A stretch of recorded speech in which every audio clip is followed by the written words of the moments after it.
How big was that basket by Reggie to put you guys up 5 with 35 to go? It was big. There was a big trust, understanding.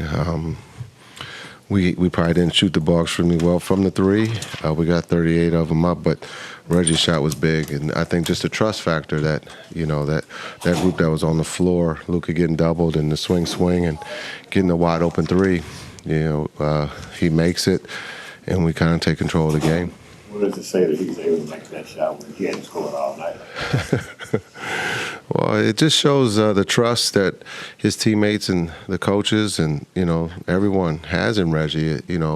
We would say Reggie is not shooting the ball well right now, but that doesn't mean that he's not capable. And so having him in, not just for defense, but, believing that he can make one of those shots. And Doe does it for us the other night, and Reggie does it tonight.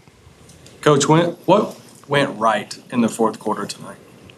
I think just the effort. You look at Utah, they can score the ball, and they put a lot of pressure on your individual defense. And so I think that just the details, but I think that group that, started the fourth got us off to a good start. A lot of energy plays.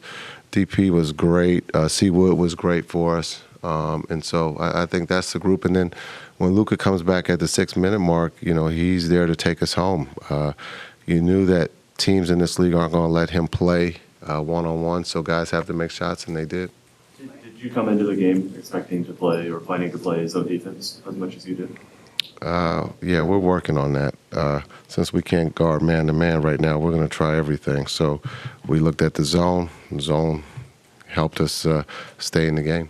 Was that something you more wanted to try with your players, or was there something that you saw in Utah that made you think it would be effective? No, it's just something that we needed to try to do. We're struggling at times guarding, and especially in that first quarter. So we might jump after the jump ball. We might start in the zone against Toronto, but we got to get back on defense with them.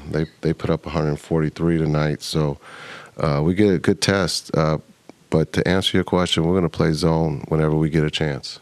What does Dwight Powell add as far as his energy on that defensive end? He was great, not just defensively, but offensively. He's the minutes that he's given us. I would put him and Josh in that category of giving us that energy that we needed.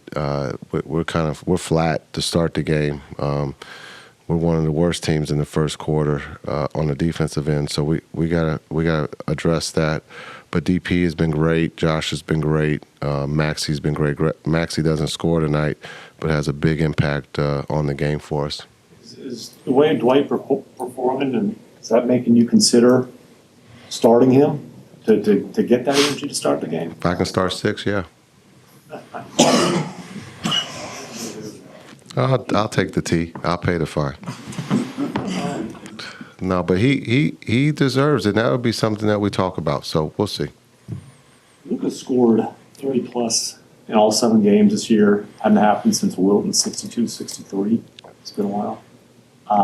What do you make just his consistency right now as the leading scorer in the league? Yeah, I think it's special when you talk about MJ and Wilt. That's rare air, and we get to see that on a nightly basis. So that's pretty cool. A 23-year-old kid that is playing at this level is really, really kind of special and cool to see. He can do it in so many ways. When you talk about posting up or getting to the basket, shooting a three, shooting a little step back, it's really cool to watch. And it just shows the focus that he has right now. He's carrying the team and putting the team in a position to win. What's the difference between Christian Wood's approach in the first half, where he seemed to struggle, and the second half, where he really started going off? Yeah, I think that's a good question for him. But from afar, I think it's just being able to get in a rhythm, being able to get him the ball offensively.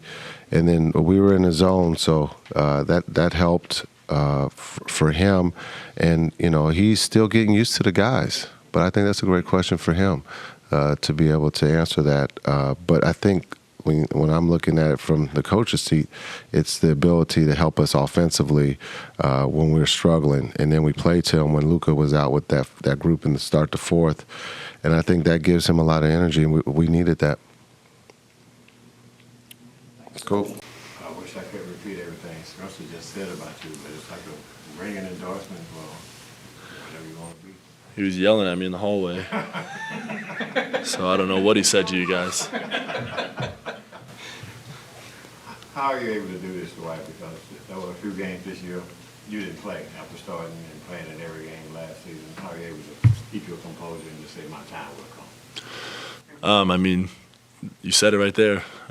Just got to stay ready regardless. At the end of the day, this league's all about winning games, so we're going to try whatever we can to achieve that goal. And there's going to be different situations that you're going to have to play different roles. So you got to be prepared every night, every day, every practice, every off day to, do the best you can to be prepared for whatever the situation may be that's coming your way.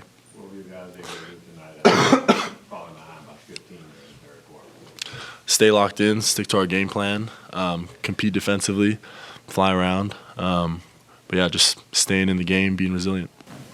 Spencer said he thought you were working out right after the game. Were you lifting? Not yet. I got my shots, but Racco said I wasn't allowed to start lifting yet because once the music gets going, he may lose me in there. So you got up shots. Yeah, I'll lift now after this. This is like your half. Yeah, pretty much. I hydrated, so. Like, how would you describe your, let's just call it a committee on the bench? That's Jason's going to go with whoever's rolling, and how you guys approach that? I mean, kind of like I said, guys got to be prepared for different situations on different nights. I mean, there's some great players, great teams in this league, so there are going to be different things required of us offensively and defensively every night. So it's our responsibility, especially guys coming off the bench, to be locked into the game plan, locked into tendencies, and ready to step in if your number's called.